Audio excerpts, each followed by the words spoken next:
I banned my brother from my wedding to avoid drama. Now my mom says I'm destroying the family. I don't know when things got this bad between Trevor and me. Maybe it was always like this, and I just didn't notice it when we were kids. Or maybe it was the slow buildup of a lifetime of resentment, little cracks that I ignored until they became impossible to fix. Growing up in a blended family meant chaos. Siblings, step-siblings, half-siblings. Our family tree was a mess. But through it all, I figured Trevor and I had each other. He was my older brother. Shouldn't he have been the one looking out for me? That's what I used to think. But somewhere along the way, it changed. I was always the academic one. School made sense to me. I worked hard, got good grades, and set my sights on a master's degree early on. Trevor struggled more. He wasn't dumb, far from it, but he never put in the effort. He'd get frustrated easily, start something and never finish, and when things didn't go his way, he blamed everyone but himself. At first, I thought it was just normal sibling rivalry. I didn't realize he resented me until college. When I made the dean's list, he rolled his eyes and said, "Of course you did." When I got my first job offer before I even graduated, he told me, "Must be nice for things to come easy." At first, I laughed it off. But the way he said it, it wasn't a joke. He really believed I was succeeding just to spite him. It got worse when I finished my master's. He was still working on his bachelor's, dragging his feet through classes he didn't care about. I never made a big deal about my graduation, but he still refused to come. When my mom asked him why, he said, "What's there to celebrate? She just wants to rub it in my face." That hurt. Not because I needed his approval, but because he genuinely thought I was out to get him. Like my hard work had anything to do with him. But the thing that really drove a wedge between us? My relationship. Trevor had been engaged once. It was messy, dramatic, and when it ended, it was like a switch flipped in him.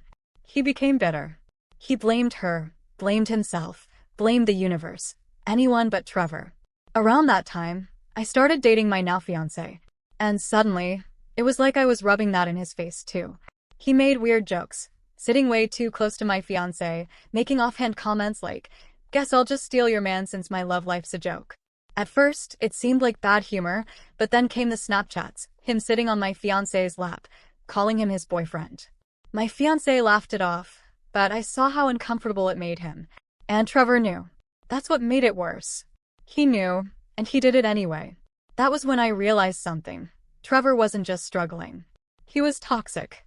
And I wasn't sure I wanted him in my life anymore. I should have known better than to expect Trevor to change. He had always been that way. Angry at the world, angry at me. But for the longest time, I kept making excuses for him. He's struggling. He doesn't mean it. It's just how he is. But the thing is, when someone refuses to take responsibility for their actions, you can't just keep letting it slide. The final straw came last year. He wrecked someone's property badly. It wasn't a minor accident. It was deliberate. $3,000 worth of damage. And instead of owning up to it, instead of apologizing, he just shrugged it off. Said our parents would take care of it. Like it was their job to clean up his mess. Like he was still some clueless teenager instead of a grown man pushing 30. And the worst part? My mom did take care of it. Paid the money. Smoothed things over. No consequences for Trevor, as usual. I remember sitting at the dinner table when it all unfolded. My mom was explaining how they had worked things out, and Trevor sat there picking at his food like none of it mattered. "It was stupid anyway," he muttered, shaking his head. "People overreact about everything." I stared at him, waiting for some flicker of regret. Some sign that he knew he had screwed up. But he didn't care. He never did. "You don't feel even a little bad?" I asked, my voice sharper than I intended. He scoffed. "Why would I? Mom paid for it." That's when something snapped inside me. For years, I had tolerated his insults, his jealousy, his weird possessiveness over my relationship. I had told myself that one day he'd grow out of it, that he'd figure things out. But in that moment, I realized he was never going to change. He was going to keep making reckless decisions, keep blaming everyone else, keep expecting my parents to bail him out. And my mom? She was going to keep letting it happen. I looked at her, hoping she'd say something, anything to hold him accountable. Instead, she just sighed and said, "Trevor, you should be more careful next time." That was it. That was the moment I knew I was done. After that dinner, I started pulling away. No more check-ins. No more casual conversations. No more pretending everything was fine. I didn't announce it, didn't make some big dramatic declaration. I just stopped. And I felt lighter because of it. The guilt tried creeping in at first. He was my brother, after all. But then I'd remember all the times he made me feel small, all the times he lashed out because he didn't like seeing me happy. And I knew deep down that this was the right call. Some people never learn. And some people, you just have to walk away from. Planning a wedding is supposed to be exciting, right? Picking the perfect venue, choosing a dress, tasting cake samples, it's all supposed to be fun. And for the most part, it was. My fiancé and I were deep into planning, and while we weren't officially engaged yet, we had been together long enough to know we were in it for the long haul. I had always been a planner, so I figured, why not get ahead of things? But then, I made the mistake of mentioning to my mom that Trevor wasn't on the guest list. I didn't expect her to be thrilled, but I also didn't expect the absolute meltdown that followed. At first, she thought I was joking. "You're messing with me," she said, laughing like I had just told the world's worst joke. When I told her I was serious, the smile dropped from her face like a switch had flipped. "You can't do that," she said, her voice already rising. "He's your brother." I shrugged, trying to keep my cool. And? A wedding isn't a wedding without family. You cannot get married without him there. I let out a short laugh, but it wasn't funny. "Mom, he's made my life miserable for years. He wouldn't even come to my graduation because he was mad that I did better in school than him." She waved a hand like I was making a big deal out of nothing. "Oh, come on, he was just upset. You know how much he struggles. He doesn't mean to act that way." That was always her excuse. "He doesn't mean it. He's struggling. Just let it go." I took a deep breath, trying not to let my frustration spill over. "Mom, he makes my fiancé uncomfortable. He's made inappropriate jokes, sent weird Snapchats, even sat on him like it was some kind of joke. You don't think that's a problem?" She hesitated, but only for a second. "He's just awkward. He doesn't know how to act sometimes." I stared at her, realizing in real time that no matter what I said, she was never going to see my side. "Mom, I don't feel comfortable with him there. I don't trust him not to ruin it. I want my wedding to be about love and happiness, not wondering what Trevor's going to do next." That's when she switched tactics. "He'll be devastated," she said, her voice quieter now. "Do you really want to hurt him like that? He's your brother, for God's sake." And that's when it hit me. She wasn't trying to make me see reason. She was trying to make me feel guilty. She was using the same emotional strings she always pulled when it came to Trevor. And I almost fell for it. But not this time. I took a deep breath. "Mom, I love you. But my decision is final." And with that, I ended the conversation. I thought my mom would understand. I really did. I knew she had a soft spot for Trevor, but I assumed, naively I guess, that she would respect my decision. Instead, the moment I told her he wasn't invited, she reacted as if I'd said I was canceling the whole wedding. "You can't get married without your brother there," she said, her voice already rising. "Why not?" I asked, keeping my tone even. I had played this conversation in my head a dozen times before actually having it. I knew she'd push back, but I wasn't expecting this level of urgency. "Because he's your brother." That was the core of her argument.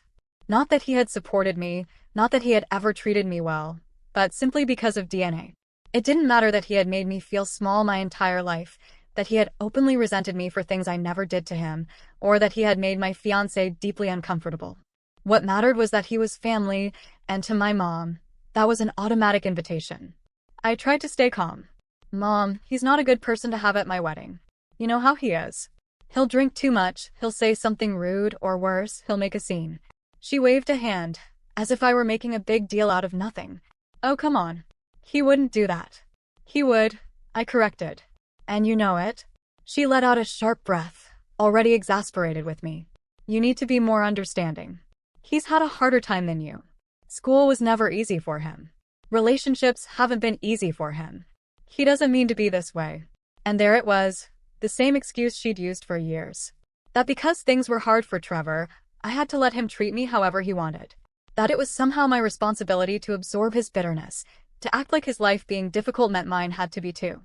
I looked at her for a long moment, choosing my words carefully. "I'm not mad that his life has been tough, Mom. But that doesn't give him the right to treat me like garbage. And it definitely doesn't mean I have to invite him to my wedding." Her lips pressed together. "So that's it? You're just cutting him out." I wanted to say, "He cut me out a long time ago." Instead, I just said, "I'm protecting myself." The conversation ended there, but the guilt lingered. Not because I thought I was wrong. Deep down, I knew I wasn't, but because I realized something painful. My mom wasn't fighting for Trevor to be at my wedding because she thought it would make me happy. She was fighting because she didn't want to accept the truth, that her son had driven me away, and there was nothing she could do to fix it. I sat on my couch, my phone buzzing for the third time in the last 10 minutes.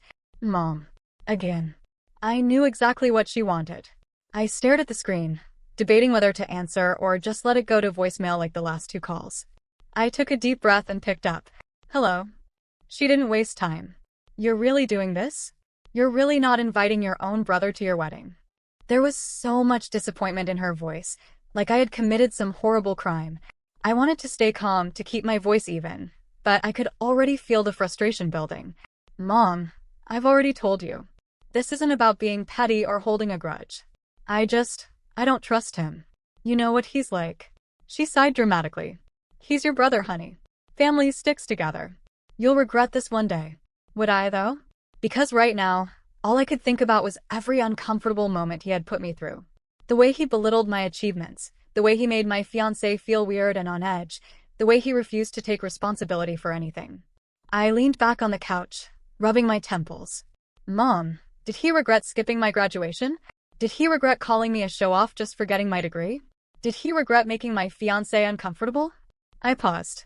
I don't think he cares about regrets. So why should I? She was quiet for a moment, and for a split second I thought maybe, just maybe, she understood. But then she said, he struggles, okay? You've always had it easy. He hasn't. Maybe if you tried a little harder to include him. Mom. I cut her off, my voice sharper than I intended. I have tried. 4 years. And every single time he made me feel like crap. This isn't about trying harder. This is about protecting my peace. Silence. I hated that it had come to this. I hated that choosing myself meant going against my own mother. But the alternative? Inviting Trevor, spending my wedding day bracing for whatever scene he might cause, worrying if he'd say something inappropriate or embarrass me in front of everyone I love. No. I wasn't doing that to myself. After a long pause, she finally spoke, her voice softer now. I just don't want you to regret this later. I swallowed the lump in my throat. If he ever changes, if he ever takes responsibility, then maybe one day we can talk. But right now, no. I'm not letting him ruin this for me. She sighed again, heavier this time. All right. It's your decision. And just like that, the fight was over. But even after I hung up, the guilt lingered. Not because I thought I was wrong, but because part of me knew that deep down, my mom would always choose to see him as the struggling son and me as the daughter who should just deal with it. But not anymore.